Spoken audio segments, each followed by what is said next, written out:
just want to welcome you downtown to the TCC, whether you're here in person or you're here just virtually. Welcome to the TCC. Before we jump into the song and the prayer and the inspiration, I want to just have a moment of silence for Ukraine. But before I do, I wanted to give you just some information that maybe you didn't know, specifically about Rotary in both Ukraine and in Russia. So despite being about 30 times larger than Ukraine geographically, Russia's got 127 Rotary clubs that have about 1,200 members. Ukraine has, or maybe had, 62 clubs, 6 satellite clubs, 1,100 members, and 24 Rotaract clubs with 300 members. Not sure the status of any of that right now, but that's what it was before the invasion. In the early 1990s, with the breakup of the Soviet Union, 13 former Soviet republics, including both Ukraine and Russia, became independent countries or states. So much for playing well in the sandbox. Russia's been bullying Ukraine pretty much since then.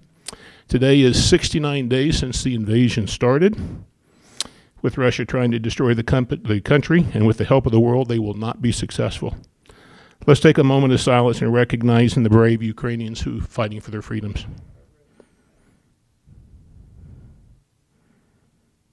Thank you. Now for the pledge and song. We're going to call up Pat Patton. Pat was a member of our club back in September of 2004 through 2010. He rejoined our club in May of 18. Classification is economic development, retired. He's a graduate of 2 great Texas universities, not SMU, sorry, but Texas Tech and Texas A&M.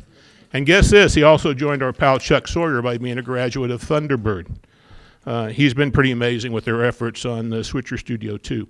So after the pledge, Pat's going to lead us in the singing of My Country 'Tis of Thee, and he's accompanied by our own Gary Hurst, who's standing in for Chris on Jen the piano. Pat, thank you. Would you please join me in the Pledge of Allegiance? I pledge allegiance to the flag of the United States of America, and to the republic for which it stands, one nation, under God, indivisible, with liberty and justice for all.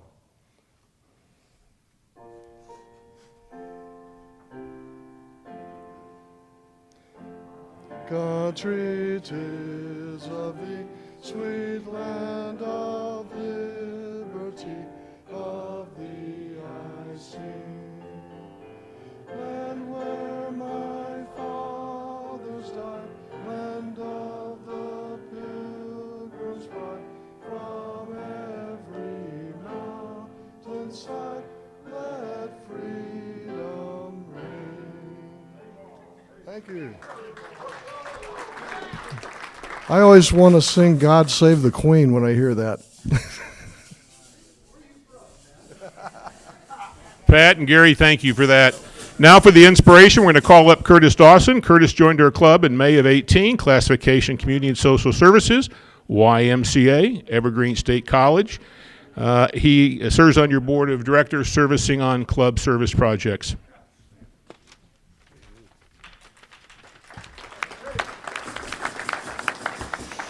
Thank you, past President Jen. It was quiet until you started, so you're still my favorite. I'm okay with that. She's mine too. For today's inspiration, I honestly wish I could hold up a big mirror, not so that I could look at myself, but we could all look at each other. Because today I want us to realize the inspiration we are to the community and to each other. It reminds me of a quote from a guy named Elon. You might have heard that name. He said, "I always invest my own money in the companies that I create. I don't believe in the whole thing of just using other people's money. I don't think that's right. I'm not going to ask other people to invest in something if I'm not prepared to do it myself." As Rotarians, we have skin in the game. Whether it is actual skin we lost at the work party at Triangle Y Ranch Camp this weekend, or it is represented by the time, talent, and treasures we continue to give. Today's program is a clear reminder we practice what we preach. We are all in, and lives are transformed for the better because of it. May we continue to spur each other on to good works which result in positive change in the lives in Tucson and beyond, not only to those who we give to, but also ourselves. Thank you. Curtis, thank you. We'll be back in about 15 minutes with our keynote speaker and lunch program, all about your foundation. Please enjoy your lunch.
Didn't know that. Yeah, I just picked up first. Yes.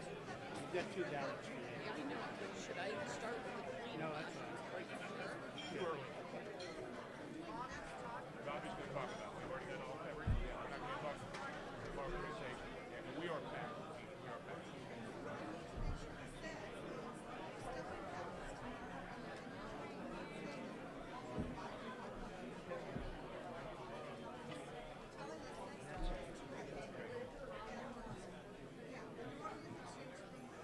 Yeah, thank you for all.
Welcome back. Please continue to enjoy your lunch while our pal Gary Olson, standing in for Chris Dodge, is going to do our introduction of visitors and guests.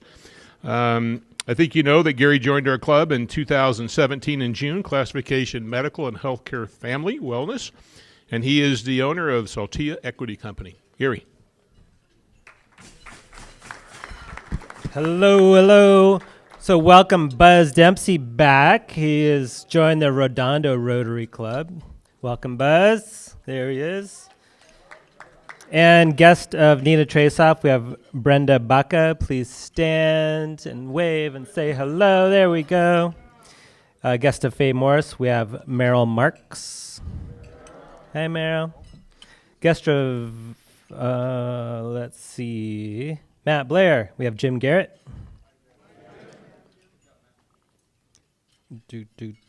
Guest of George Larson, Jonathan Walkup. There's guest of Danielle Bieri.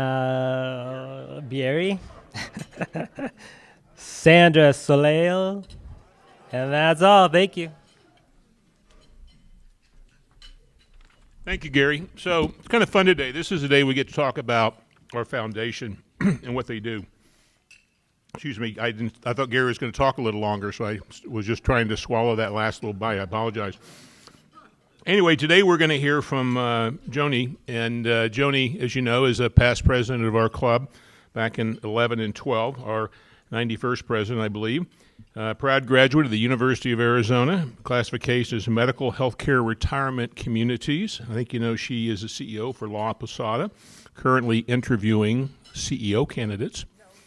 Excuse me, COO candidate, sorry about that. And she stepped in this year as our Rotary Club of Tucson president after being completely revved up from her activities with the car show. She's going to be joined in her remarks by both Jim Murphy and Bobby Larson, and going to have a lot of fun. And her program is going to focus on how our club gives back. Joni.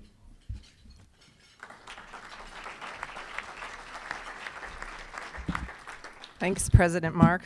Bobby is a little bit late. Anybody been driving between here and Green Valley? Actually coming from Green Valley, Sahuarita, back up. It's a nightmare right now. Going down's not bad. Once they get you, they won't let you back. So Bobby will be here, hopefully, and if we have to, Jim will talk before Bobby, but he has some important things to share about the car show.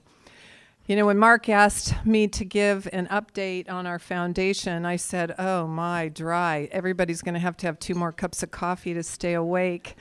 But I was reminded by some of our foundation board that it's really an important thing to be able to update our club on key aspects of what our foundation does, what its purpose is, how it's oversighted, and what are the committees, and also how have we been giving back over the years and in what categories. So I'm really proud to be able to talk to you about that today.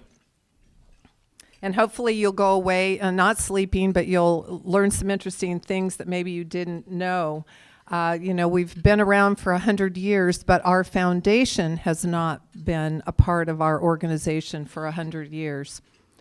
So I want to talk about our history. Larry Adamson was quite visionary, along with several other people, in leading our foundation. Thank you, Larry. To form a foundation in 1975. He was the first foundation president, and he did that for 20 years. And finally, he decided it was time for other people to do that. And we now actually have term limits, but we wouldn't have wanted term limits during Larry's era, so that was really great. Let me tell you a little bit about our foundation. Some of you know lots about foundations because you run one or are part of one, and others may not understand the structure. We do have a vision as part of our foundation, and it started out with the idea that this foundation was to bring people together to create a positive, lasting change in our community and around the world. So we're very focused locally, but we also do a great deal of international work. Well, there we go. Let's talk about our purpose, why it got formed. Yay, Bobby! It is here to, up here, Bobby. Bobby up at the front table. It's here to provide a means. Yeah, with that orange shirt. Our foundation its main purpose is to provide a charitable vehicle for contributions coming from our membership and from others. I'm just going to click twice. It also gives us a mechanism to disperse those funds in the name of our club. And it is officially in the name of the foundation, but most of the time it's you don't see that you don't see that line. They see it as our club giving back. And we do it for charitable purposes, civic and educational and other similar uses that are approved by the IRS for use. And we want to do this all in a way so that the contributions that are received can be used as deductions for the donors. So some key facts about it. It's a tax-exempt 501c3 organization. For those of you who know what those are, usually they're tax-exempt and they don't have to be. It's a public charity. And it operates under Arizona law. So we don't get to do whatever we want to do. We do have to follow Arizona law as we make our decisions and we administer it. We do have bylaws, long-standing bylaws that have been updated once, I think, and we have standing policies that are periodically updated.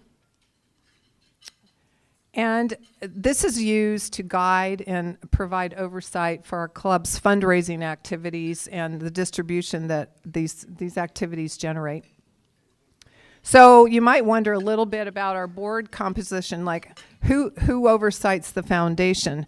So it actually has a structure that says that there is a president of the foundation, there's a vice president of the foundation, president-elect, there is a treasurer, there's a secretary, then the president of our club is on it, the president-elect is on it, and the 5 most recent past presidents, so they go off as you hit your 5th year, you go off. An at-large member, who this year is Matt Blair, our grants chair, our investment committee chair, our nominating chair, a planned giving chair, a scholarship committee chair, our strategic planning chair, and the Tucson Classics Car Show chair. So that's what the board that oversights the foundation, who it's comprised of. Tell you a little bit about. So this year, I told you Matt's our member at large, and Cliff Bowman is the president-elect. I'm the president this year, and Tim Doggenbaugh is the investment committee chair, and many thanks to he and his committee. Joe DeChatelet is the planned giving chair. Mike DeFries is our treasurer up until July 1st or June 30th. Luda Eisenman is the scholarship chair, and her committee not only now oversights scholarships for that, but also the Hispanic endowment, the Chaparrallis endowment. Dave Gallagher is just stepped out as president of the foundation board. Charlotte Harris has held so many positions. She's on the nominating committee. She has been a past president. I'll talk about her in a minute. Jennifer Hoffman's past president. We all know who Mark is. Bruce Jacobs in because he's president-elect of our club. Kathy Kitagawa is our secretary. Bobby Larson is our Tucson Classics Car Show chair. Bob Logan, past president. Jim Lubinsky is the chair for the nominating committee. Jim Murphy is our grants chair. You'll hear from him in a little bit. And Chuck Sawyer is in charge of our strategic planning committee. So those are the people that are helping to oversight this behind the scenes. I would like to recognize 3 people who are going off of our foundation board, long-time commitments, and I would like them to stand because there's been quite a long time of commitment here. Charlotte Harris has put in, I had to try to figure out how many years, but it's many years. I want to say more than 10. Dave Gallagher, I don't know if Dave's here. He's going off at the end of June. And Mike DeFries. Mike, are you here? He was going to be here, but he's been so busy. He has been our longtime treasurer, and we are now looking for a new treasurer. So I want to say thank you to those 3 individuals because they've done a lot.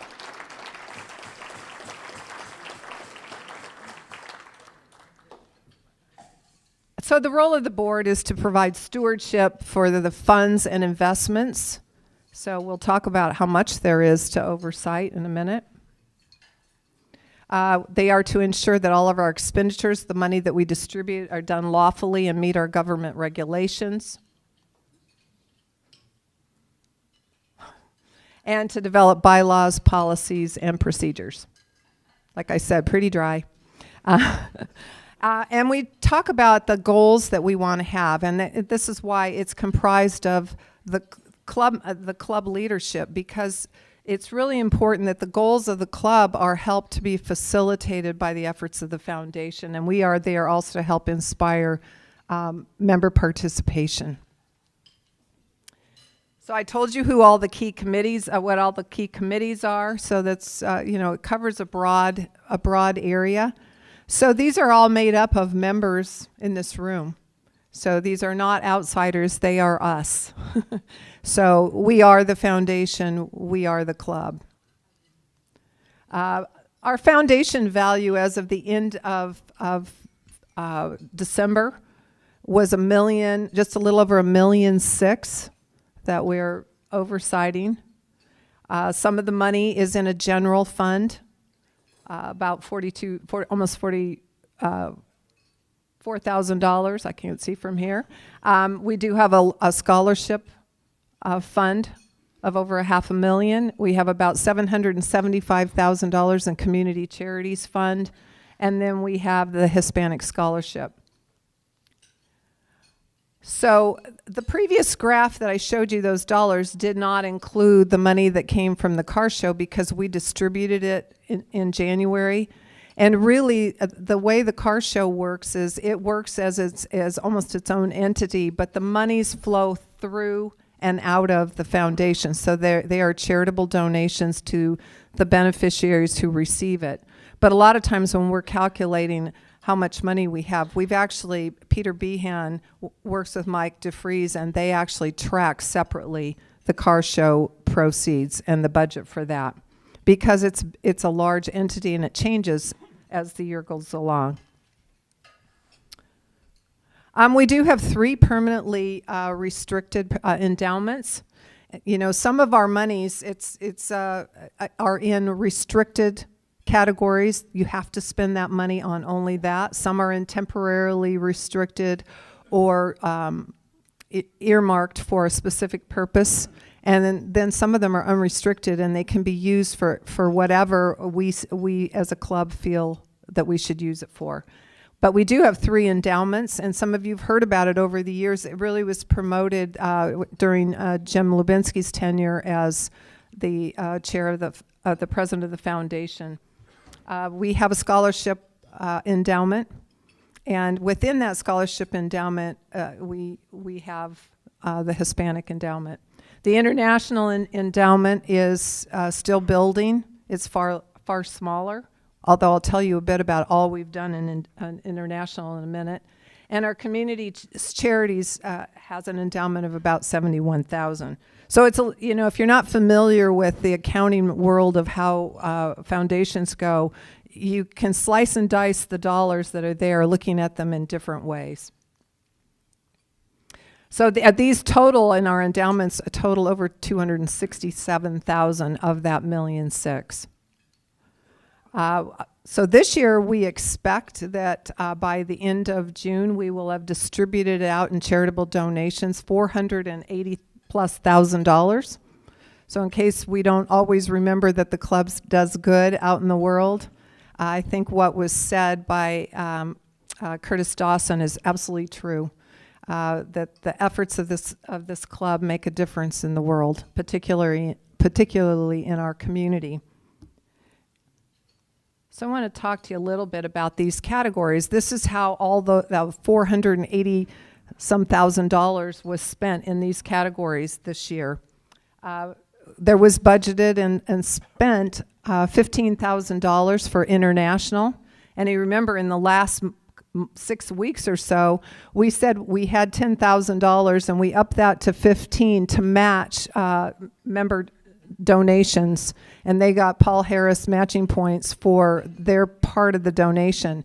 All told, we sent just over $33,000 off to Rotary International, and they have received the check. So I think everybody should feel good about the fact that there were a great donation towards the efforts there that Mark talked about at the beginning with a moment of silence. So we hope that all does good in the world. We have $8,000 towards youth services. The president has, every year, the president of the club has a discretionary fund. In years past, it has all of those $15,000 had to be spent on local charities. However, starting next year, this year, those dollars will come out of the foundation. And so they could, in theory, since they're not coming out of the car show, they could be spent in some other way as well as locally. So the reason for local is we really advertised that when we did the car show that all the dollars raised would go to local charities. And therefore the president's discretionary fund came out of the proceeds of that. So we held true to that. But if it's coming out of the foundation, in theory, it would not have to be. And Mark is planning to spend a great deal of his money, all of it, right, Mark, on the Boys and Girls Club project that he's talked about several times here. The community grants, you can see that money, the $382,000 was what went towards to JTED this past year as our community charities donation or beneficiary. And then this year we've given out $59,700 in scholarships. And I just want to talk to you a little bit about those scholarships. We started, we've been giving out scholarships for a long time. But starting in 1999, we really began tracking them really carefully to track those. Since 1999, this club has given 287 scholarships to U of A students. They've given 148 scholarships to Pima college students for a total of $759,000. So give yourselves a hand.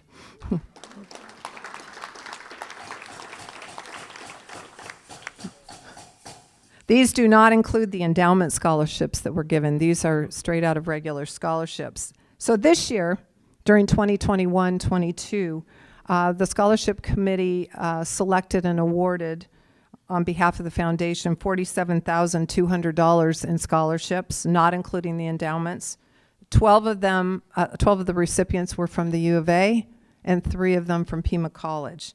And we do get many more applications from U of A students than we do Pima.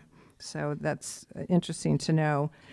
They have taken applications for this fall already. The committee has. The application process is closed. That committee will be spending time this summer selecting those, and they will award those scholarships by August. The other 3 endowment scholarships we have are the Helen Middleton Scholarship, our first woman member, and our former executive director of the club, the first executive director, the Chaparrallas Hispanic Scholarship, and the Boys and Girls Club Scholarship. So that's a nice total to have given back to help educate the youth of our community.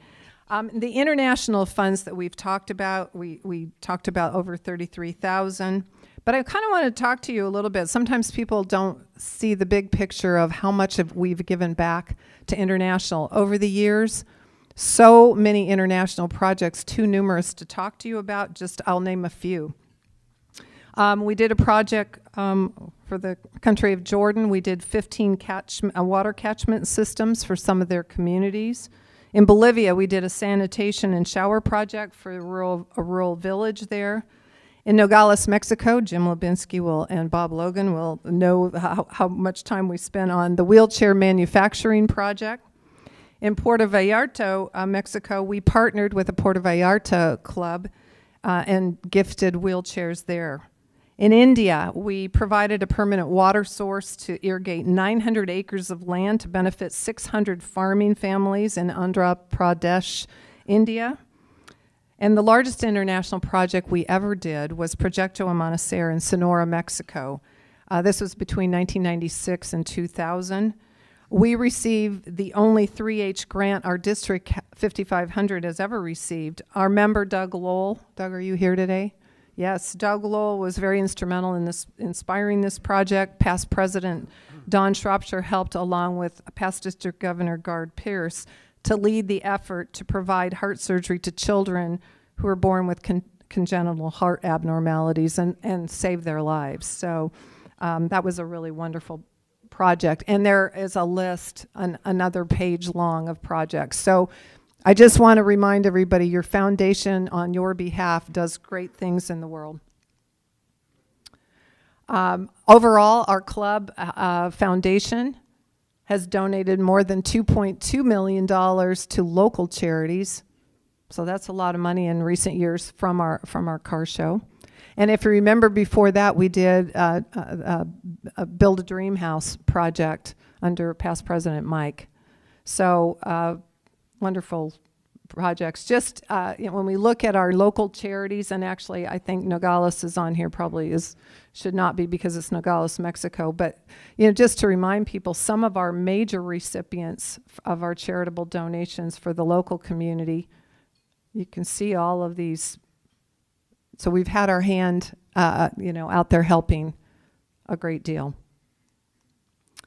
And now it is my great pleasure to introduce your 2022 Tucson Classics Car Show Chair, Bobby Larson.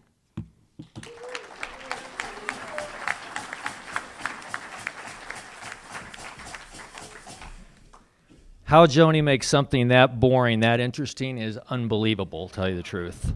But thank you, Joni, and tough to follow there. One thing I did want to say, first of all, starting off as the car show chair for 2022, people ask me, well, what do you get for being the car show chair?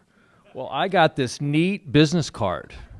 And so I just wanted to show all of you how impressive this is. But I say I really get the opportunity to work with some great people. Already there's been a lot of work done behind the scenes that fortunately most of the club doesn't have to deal with, so we can concentrate on that at a little later time. But some great folks, and I really appreciate all of you that are in the SLT Executive Committee, because you've made a huge difference to me and many other people. Then what I wanted to do was, do you have the clicker? Oh, here we go. Red. Okay, Sweet 16, that's this year's show. We plan on having 420 cars. We're already ahead of that ahead of our normal for last year by about 3 cars. So we're doing very well in terms of getting the cars we need to put on a great show. And again, from all the help that I've had with people basically steering me in the right direction. What? Oh, there we go. Okay. All right, I wanted to put a car, the car up there, because a lot of you, unless you've been doing event sales or you were here when we did the showing, the unveiling at up in Oro Valley, wouldn't have seen this car, and it is a beautiful car. And I wanted to just let you know a few stats about it that I think are great. It's the grand prize for 2022. It's a spectacular 2015 C7 Chevy Corvette convertible Z51. And a lot of these numbers you're going to hear me say, I don't even know what it really means, but I'll get it across to you. It's finished in dramatic shark gray metallic. It's almost iridescent, like a hummingbird. It's beautiful, with Kalahari leather seats and Kalahari convertible top. It's under 7,000 miles, absolutely loaded, top of the line. It's fuel injected, 6.2 liters, V8 with 460 horsepower. Yeah, and Dave drove it back, from Nevada, and he drove it in the middle of the night when nobody was around, well over 100 miles an hour, and he said it was like sitting in his living room. So that was pretty sweet. It's got an LT3 equipment package, so if you see it, it is beautiful, and it's very classy. Last year's car was unbelievable, sold tickets on its own, but I will say that this car, I couldn't see me in that red car. I'd look really out of place, but this car is really hot. So I'm going to buy a lot of tickets, I can tell you that. Okay? It's the lowest mileage, fastest, most loaded, and classy pre-owned vet we've ever offered. Raffle tickets are $10 each. And I did want to let you know, too, that I love this part. Mike Anderson, that I'm sure all of you know. He said it's the classiest car we've ever had, and I call him the car guru, so you got to believe what he says. The goal is to make this car show, this is the main part of this part of my talk, is that it's make it the elfest ever, easiest, lightest, and fastest. And I seriously mean that. I know we'll do well with $10 tickets anyway, so I want to make sure that we do this for the club. And how to do this. First, we're going to have a lot of volunteers, all right? And we're going to get a new clicker. There we go. Oh, it went back one more. Okay.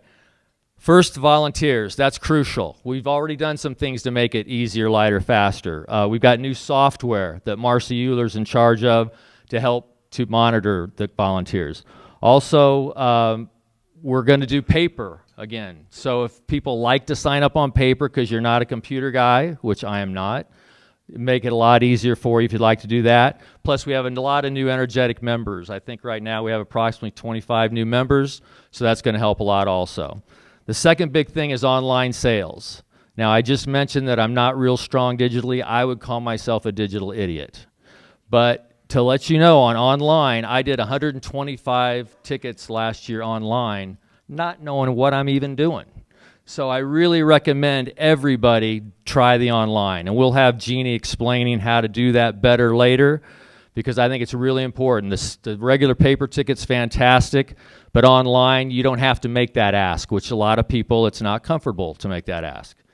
All right, so on the online, we'll be promoting it strongly. And those paper tickets, obviously, you'll still be able to pick those up as soon as you almost want them. Yep, next week we'll have paper tickets if you want them now, but we don't want any pressure. It's really, if you'd like to get them later in the summer and do it, that's totally fine too. But we want to make those available for those that do want them. And then third thing, we've got the auction. We've suspended it for a year, more planned with less effort. And then also I think it's going to be a lot of fun, and there'll be more on this later on. And then finally, we want to put the pedal to the metal and accelerate our sponsorships. That's a huge thing to us this year. And accelerating those, we want to ask you to be a sponsor yourself, possibly. We want to ask you to possibly sponsor your company or have your company become a sponsor. Or three, if you have a strong recommendation, which we already had a great one come from Abby Nagby. It was awesome. She brought somebody to us from the book fair that she met, and they are now a sponsor for us that we probably never would have had. So that's where you can really help us out, get to the goals we need to, because between sponsorship and tickets, that's about 70% of the monies that are able to then go to our beneficiary. All right, now what I would like to do regarding those sponsors and sponsorships, I want to give credit where credit is due. So I know not everybody is here, but I wanted to honor, first of all, the people that have either given $20,000, which is Mike Anderson from WeBuyHouses.com, as our main sponsor. But I also wanted to introduce the other three people that have been what we call this year the Friends of JTED level, and that's $15,000 that they're given to JTED to make things work. All right, and first one there, gotta keep her first. Faye Morse, sorry. Faye, would you please stand up? And Eric Smith, please stand up. Thank you guys very, very, very much. I know Mike wasn't here, so I couldn't ask him, but Pat Zumbush from Wellspring Financial Partners, he's also done that. And finally, everybody's favorite, Joni Condit, La Posada. So what we want to do this year is make sure we keep people up to date, kind of like Joni did last year with ticket sales. Periodically, we'll let you know how the sponsorships are going and what levels. Because between those two things, that's what's going to make this a great show. So thank you very much for that. And my last little bit, quickly, is the JTED. Oh, I'm sorry, Jim. Why we do this, and I'll read a couple of them here. JTED has a 94% graduation rates for students, which is off the charts compared to regular public schools right now. They also have 90% CTJ-TED graduation placement rate. $2 billion in estimated annual earnings of JTED completers. Also 80% placement rate in college, career, or military, and 5,000 plus industry certifications and licenses earned already by JTED, and they haven't even been in business that long. So right in the middle, you might see it there in 2015, I went to a speaker and they said there were 80,000 jobs out there considered trade jobs. So can you imagine how many there are now? And this is where JTED's really stepping up to help with that issue and help kids graduate from something that now they don't have any debt and they're making a great salary starting off. So really, folks, I think this is the best, personally, the best beneficiary we've ever had just for all those different reasons that they're able to do. So I really hope that we can get your support with that. And then finally, you're not doing this for me. You're not doing it for yourself. You're doing this for JTED and its current students, which goes back to helping our community, which goes back to helping you, me, and us.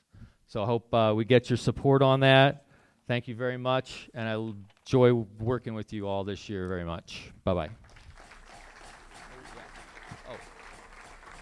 Oh, and I forgot one thing. I've got to introduce Jim Murphy, which everybody loves, Jim, but I also get to say who next year's car show chair is. Okay, so 2023's car show chair, if he's here, please stand up, Lee Olitsky.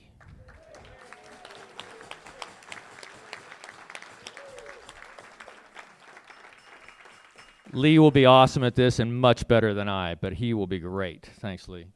All right, now Jim Murphy, please come up.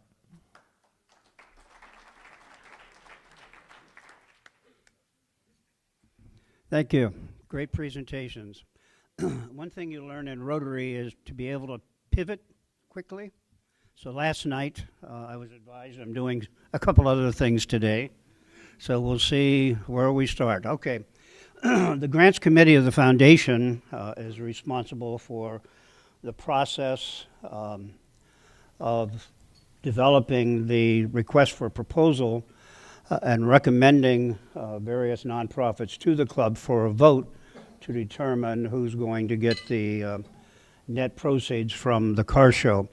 Earlier this year, I offered an open invitation for all of you to join the Grants Committee. There was a resounding effort from that. It was hard to keep up with all the emails that came in. Ha ha ha. We started off with about 20. I gave an outline of kind of the activities that we're going to have to do this year. We're going to operate through 2 subcommittees, one dealing with community needs assessment and survey, and the other with the RFP itself, with the full committee embracing all of it. So we're down from that 20. A number of individuals said, I just didn't understand how much time we might have to spend on this. So these are the members from the club who are members of the Grants Committee for this year. Okay, right arrow. So the first thing on this pivot was I found out last night that I was going to lead the discussion and talk about one of the voting sheets that are at your place today. If you hadn't noticed, there are 2 sheets there to vote on 2 different issues. One's entitled Rotary Club of Tucson Foundation Call for Membership Vote. So the foundation policies, pardon me? Oh, I'm sorry, okay. Yeah, I keep looking up there to see if it's changed or not. So the policies call for the club to vote periodically to commit to supporting and working on the signature event. So the vote before you today is to say yes or no to confirming that we want to continue the Tucson Classic Car Show for the next 3 years. Of course, everything else around the request for proposal and everything's based on that idea that it will be the signature event for the next 3 years.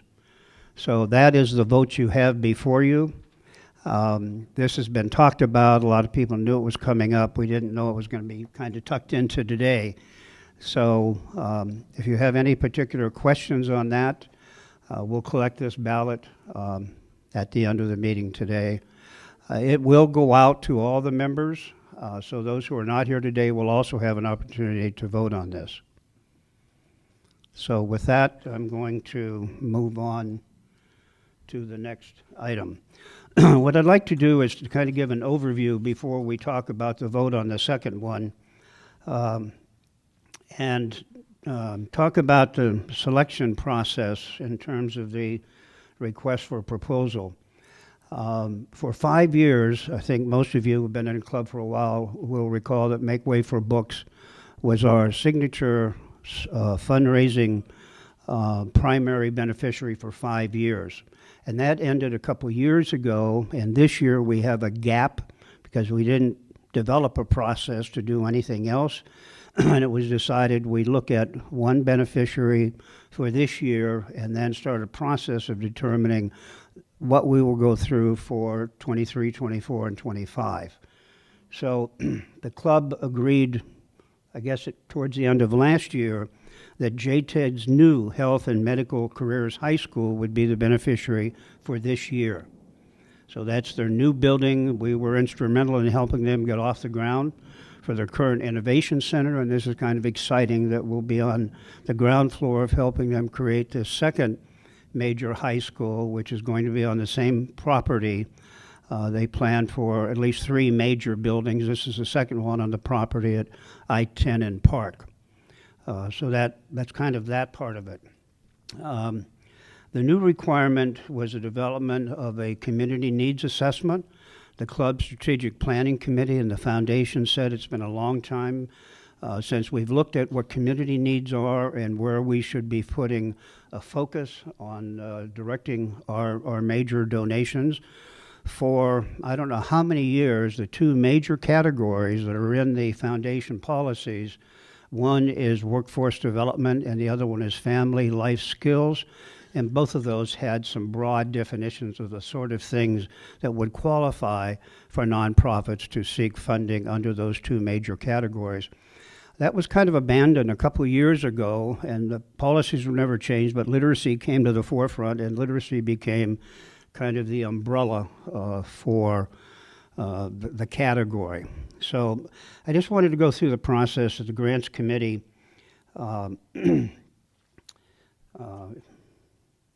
used to, I've got too many papers here.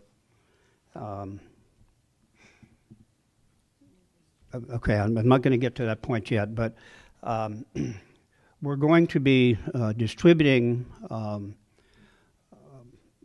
nomination petitions for board members. One other thing that's in the policies is that members of the club can nominate a nonprofit to receive the request for a proposal. That went before the foundation board, and the foundation board increased that to 2. So every member has the opportunity to nominate at least 2 nonprofits if they want, who will then receive requests for proposals and be able to submit those. The grants committee will issue the request for proposal itself around June 15th, with a completion date coming back around July 20th. And these are tentative dates right now because there's a number of things that have to happen. The committee will complete the review and scoring of the responses by August 17th, and will refer the 3 highest scored proposals who will make presentations to the membership at a meeting in September. And the membership will vote on those 3 proposals after the presentations. The organization or proposal receiving the highest votes from the membership will be the primary beneficiary for 2023, 24, and 25, a 3-year interval rather than a 5-year. I think the foundation and others felt that a 5-year is just too long to kind of lock in that primary. Things are changing, and we ought to look at this every 3 years instead of every 5 years. Then the 2 others that make presentations will each receive 25%. So 100% of the net proceeds will go to those 3 nonprofits. Then in 25 and 26, The Grants Committee will put out requests for proposals again, but only for the secondary beneficiaries, because we already have the primary for those 2 years. The Grants Committee will recommend the top 4 to the club membership in those years. The club will vote, and the 2 highest will each receive the 25% as secondary beneficiaries. The other 2 will receive nothing. So that's kind of the process that we'll be using in the future.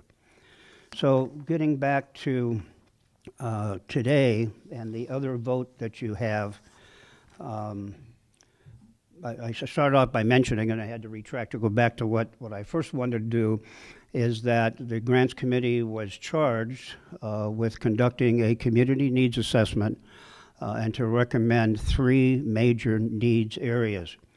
So we created a survey document to get input from the community and from Rotarians. A call went out to Rotarians asking for your top 3. Some filled it out, some filled out only the top idea they had.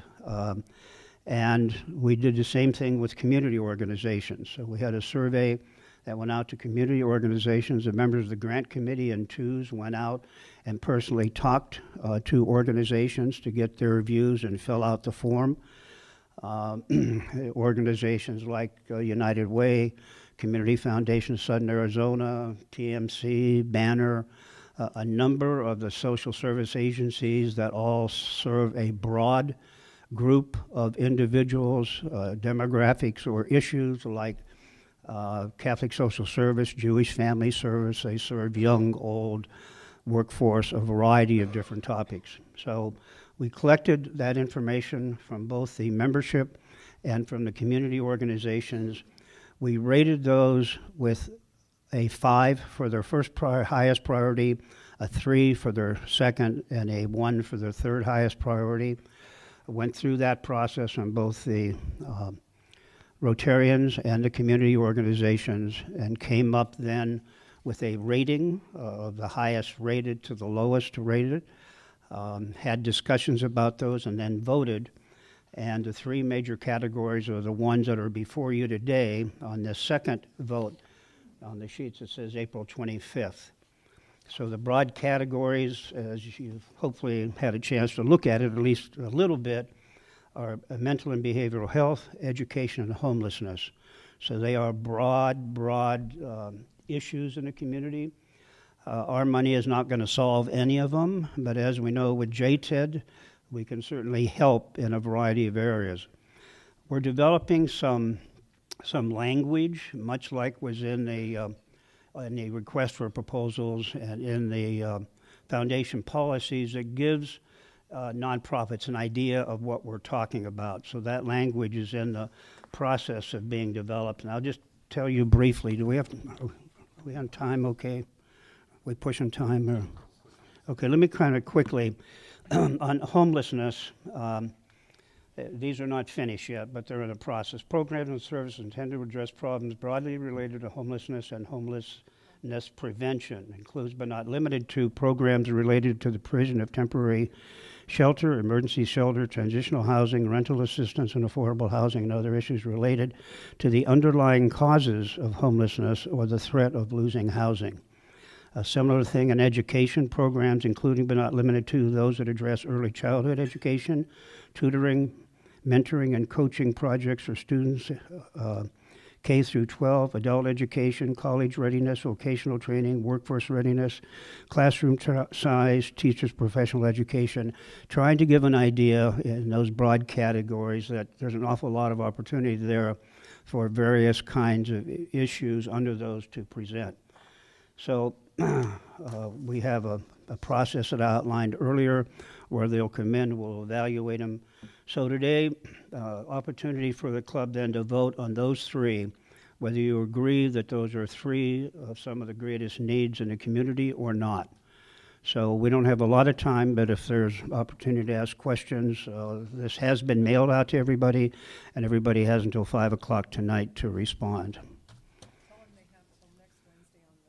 Yeah, on the first one that you had, that's going out today to all the members who aren't here, and they have until next Wednesday to respond to it. So if not, we'll pick up those votes after the meeting, and we appreciate your participation. Thank you. So you kind of wonder all the work that goes on behind the scenes, you know, from the car show, the foundation.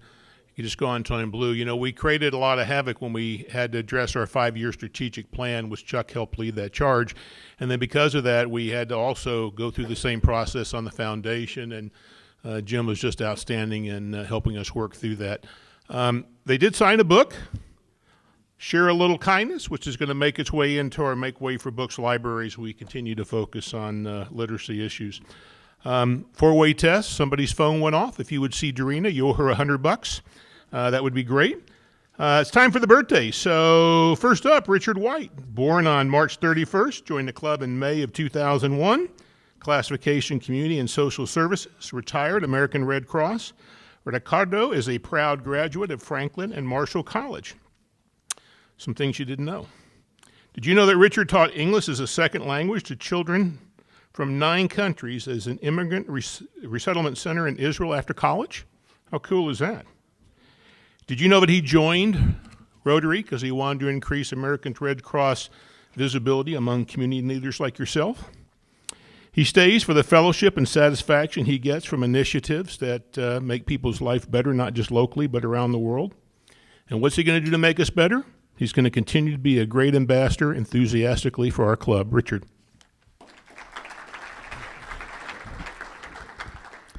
Well, thank you. Nice to be here. This is my 75th year on this planet. Hope there'll be a lot more. I want to thank my sponsor, John Duval, who I think is noticeably absent. I think he knew it was my birthday. Anyway, John brought me into this club. He was on the board of Red Cross when I joined as director in 2000, and it's been 21 terrific years. I'm proud to report I just had a very positive annual physical exam. My weight has remained the same, and I've grown a half an inch. You've grown something else. Anyway, lovely to be here with all of you. I love being a member of this club, and my gift this year will go to the Scholarship Endowment Fund. Thanks very much. Richard, thank you.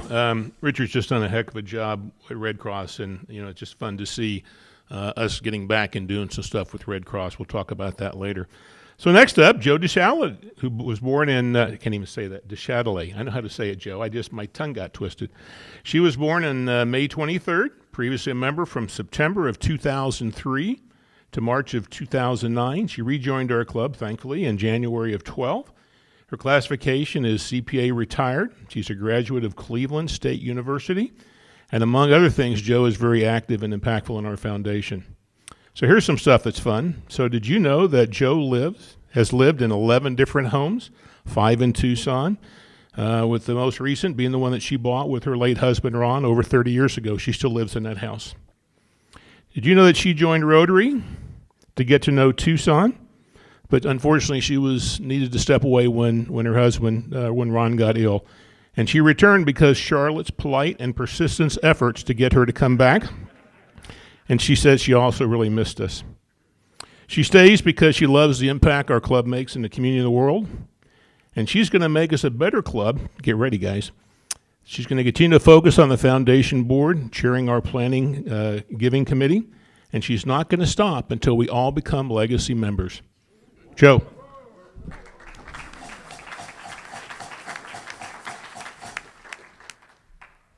Thank you, President Mark. My birthday doesn't come up for a while, but I thought it was appropriate to celebrate it when Joni was talking about our foundation. So I made a quick plug to my neighbor Richard today and asked him, he was giving money for the scholarship. I said, can you make it to the endowment?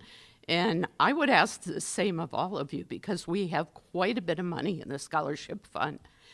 We're trying to grow the endowment, which we will give a percentage out each year. But also think about becoming a Legacy Society member. You can talk to me anytime. We have a lot of fun. We have great parties. let's see, besides May being special for my birthday, and by the way, I'm joining Richard, I will be 75, and I'm proud of it because I'm still here. Anyway, besides that, this weekend I'm going to my granddaughter's graduation from NAU, and the next week I go to my grandson's graduation at U of A. So it's a good month, and this is my gift for scholarship endowment, and I already gifted the National Foundation or International for the Ukraine. Thank you. Joe, thank you. So I got an apology I need to make. I'm not very good at counting, I guess. You know, my degree's in finance, so I guess I need a little help, go back to school. I have, and this is the funniest part, I've been talking about every year that a president served and what number of president he was or she was. You guess this? I can't count. So everybody, I told you what year they were president, that's correct. What number they were, that was wrong. What I found out is I'm the 101st president. 100th was last year. And Bruce, sorry, you're going to be number 102. So on with that, I'm going to start doing things correctly with the correct year. What's interesting is that none of the presidents corrected me. You would think a president would know what year you were president, or not what number you were. Anyway, here we go. Charlotte Harris has got a Paul Harris Fellow presentation. It's going to be really fun. She joined our club in November 2000, classification education administrative secretary. Proud University of Arizona grad, knows a little bit about Sal Point. She was not our 87th president from 2008 to 2009. She was our 88th president. She has a special Paul Harris Fellowship presentation. Charlotte. Thank you, Mark. Can I have the picture up on the screen, please? Thank you. The Paul Harris Fellowship is named for Paul Harris, who founded Rotary with 3 business associates in Chicago in 1905. The Paul Harris Fellowship was established in his honor in 1957 to express appreciation for contributions to the programs of the Rotary Foundation that save and invigorate the lives of people around the world. Today we honor Joni Condit and her 3 granddaughters, whose presentations were made a few months ago when her granddaughters were visiting Tucson. Ella, Marley, and Vivi were selected to receive this because their grandmother believes that their lives exemplify the objectives of the Rotary Foundation, demonstrating in each a commitment of kindness and to helping persons in need. Ella Marin Adams, who is the tallest, pictured in the middle, is a remarkable young woman, an excellent soccer player, a dedicated student, and a skilled fly fisherwoman despite the constant challenges she faces living with type 1 diabetes. Since her diagnosis in 2012, Ella has been passionate about raising awareness of type 1 diabetes through her advocacy with the Juvenile Diabetes Research Foundation and promoting a hopeful vision to positively change the future of people living with type 1. As the captain of her walk team, she has raised over $100,000 in total since 2012. She also advocates by presenting at international conferences, sharing her experiences with thousands of endocrinologists and clinicians worldwide. Ella is already scooping out colleges where she will no doubt be a great student and soccer player.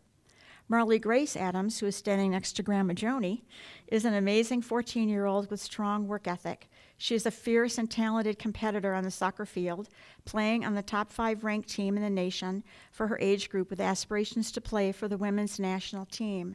She shows incredible discipline by training 5 days a week to reach her goals.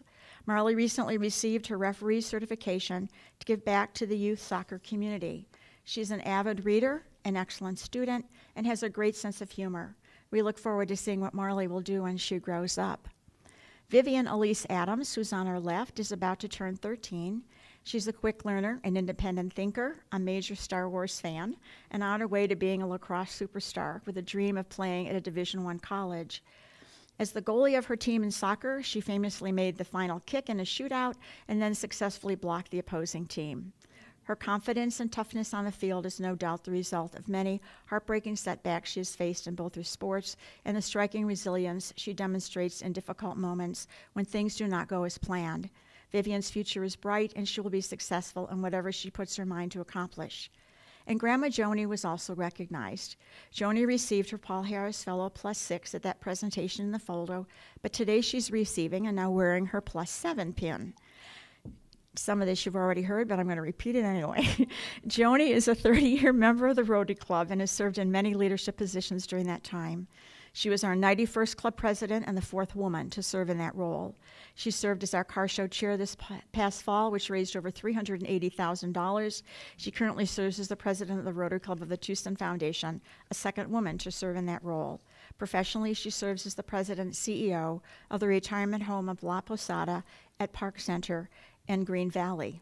Asked why she gives to the Rotary Foundation, she replies, quote, "It is the best way to build bridges of understanding across the cultures of the world.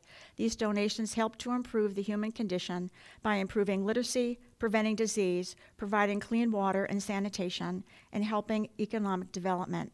All of this serves to hopefully build a more peaceful world for our children and grandchildren," unquote. As it is our usual tradition at presentations to give a gift of little or no value to our recipients, at the presentations photographed on the screen, recipients received the traditional DoubleTree chocolate chip cookies. Today, for Joni's +7, we have a symbol of her 3 significant club leadership positions for her own use. A gavel. Please join me in congratulating our newest Paul Harris Fellows.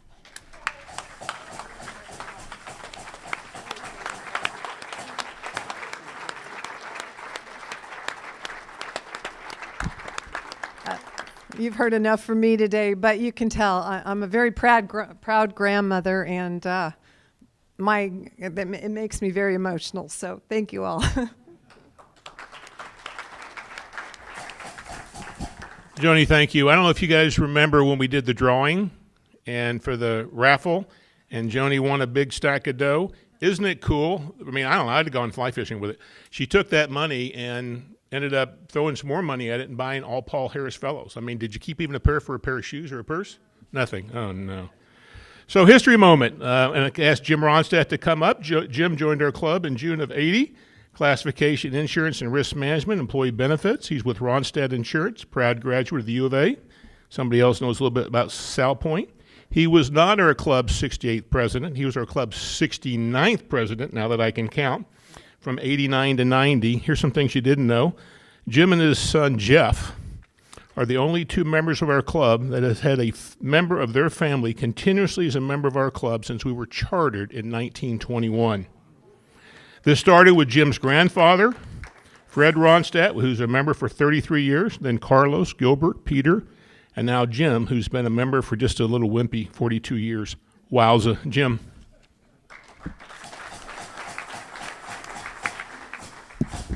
Thanks, Mark. You know, it's a real pleasure to be talking about the exchange program that started with Magdalena, Mexico. In the 30s and 1930s and 40s, a lot of people from Magdalena came up and shopped at Jacqueme's department store. And for those of you that don't know what Jacqueme's was, clothes, luggage, shoes, bed linens, etc. Ronstadt Hardware, they bought tractors, pumps, and all kinds of items from the housewares. A lot of them worked with the Valley National Bank. In 1945-46, Alex Jacqueme was president of this club, and he invited members of the Magdalena Club to come to Tucson and start a club exchange. Alex sent a short story to the Rotary International. There we are. And they agreed to put the story in the Rotarian, which was the national publication. We couldn't find a copy of it, but it's somewhere. Let's see, we had Alex. In December of 1945, he brought up the first group. You saw the picture of them standing lined up across the border, and they all sat with the individual that they were closest classified with. Alex couldn't pass up his year not having a second exchange, and we went down to Magdalena, 60 miles south of the border, and a mariachi band provided the entertainment. There you can see the Tucson with the information. The meeting The meetings were held annually until 1967-68, when Magdalena members took a tour of Kit Peak. Tucson Police Chief Bernard Garmeyer was the president at that time.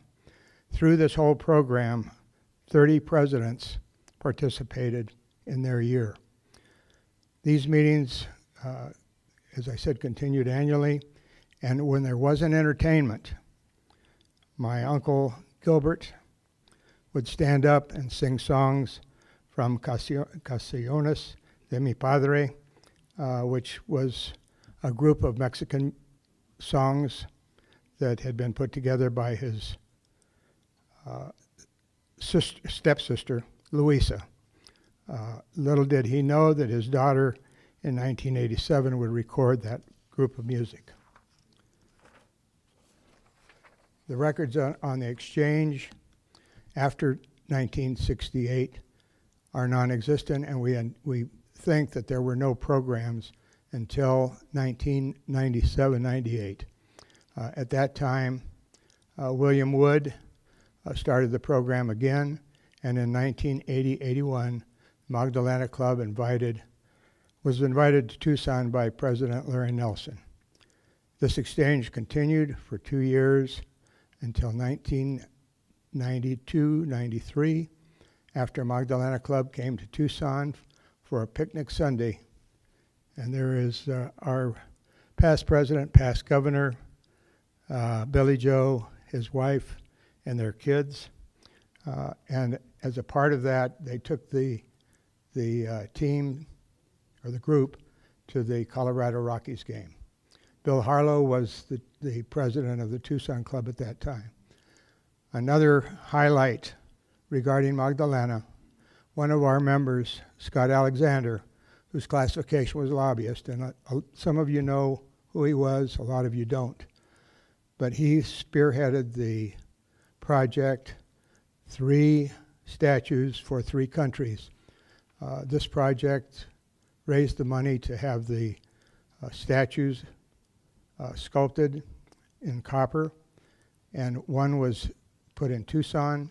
It's at the Keno Boulevard and 18th. A second one in Magdalena on the highway going into Magdalena, and the third one went to Sueño, which is the birthplace of Keno. I had a lot of information on the trips that you can take to Magdalena, Caborca, Piriquito. Unfortunately, they have been stopped because the cartels have moved into Caborca, and it's probably going to be a number of years before that can happen again. According to Father Greg Adolph, who has been running those trips, Magdalena is still a pretty safe place to go. So if you get a chance, take a trip down there, and they also have the remains of Father Keno in a glass case. Thank you.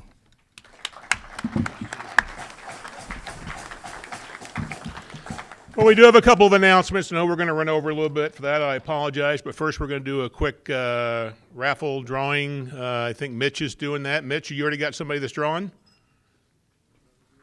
Let's just have Mr. Logan grab it if he has. He's right there. Because we're running short. Grab it, man. And then I think we should we let Joni pull that card? Let's have Joni do that. She might win it again. That'd be cool. Oh, that'd be good. Nope.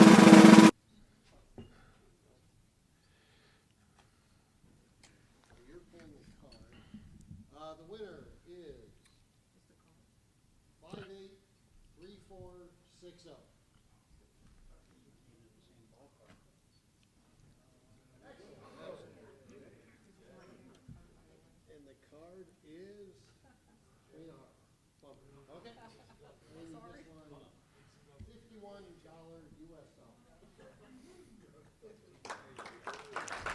Congratulations, Mitch. Thanks for running that for us. Appreciate you. So we're going to do a couple of really quick announcements, power through these quickly. First up is the Fly Fishing Fund. So I know everybody's really curious to know who the big winner is. And we're almost out. I mean, you can see we've only got, actually it says available. I can tell you there's only 2 spots available, and that's June 9th and June 15th.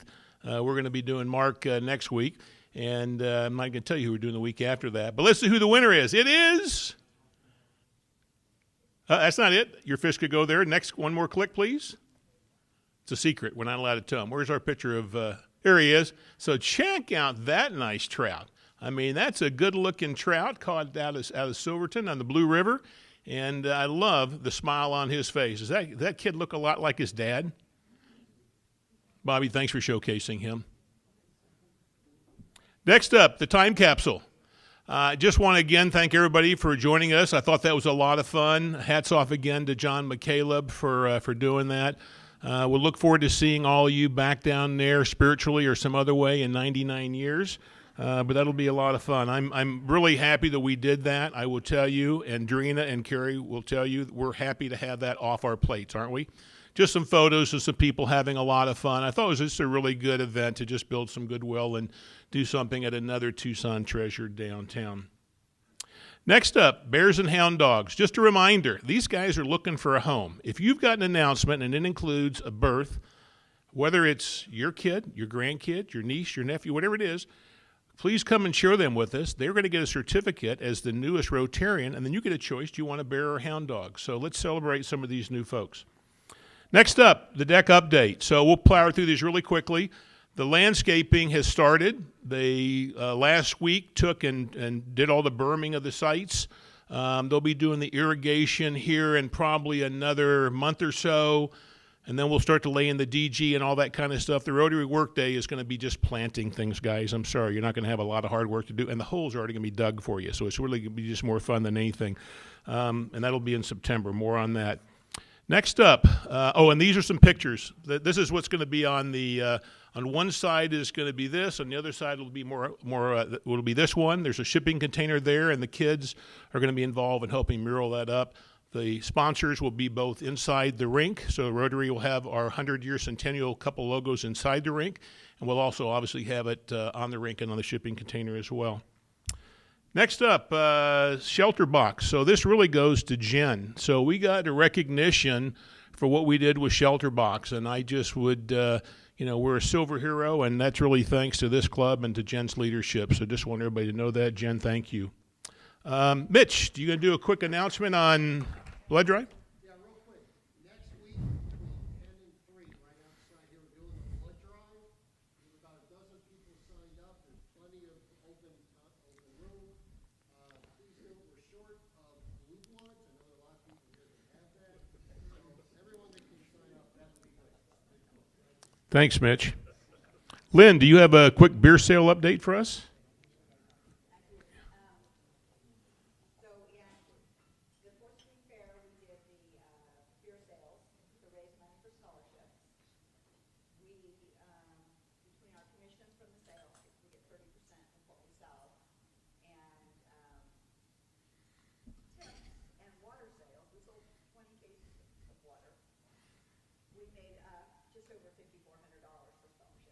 Wow, it's excellent. Lynn, thank you.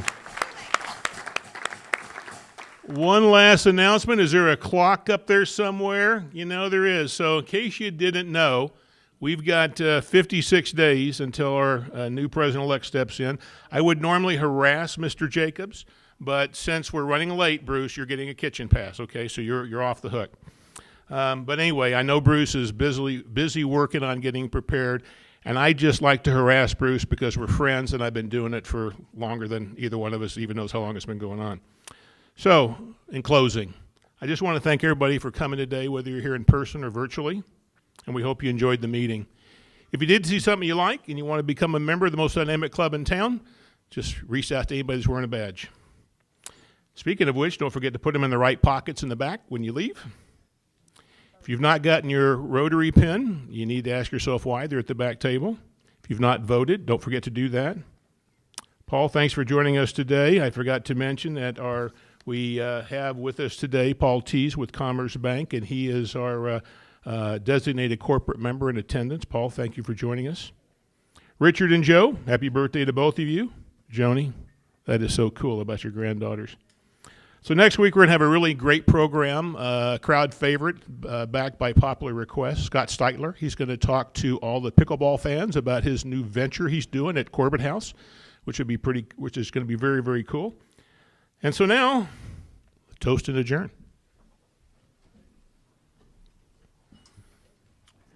Christine George Ayers once said, "Education is the foundation upon which we build our future." Here's to the Rotary Club of Tucson and the impact our donations have and will continue to make with JTED. More to follow. Thanks for joining us today. We're adjourned.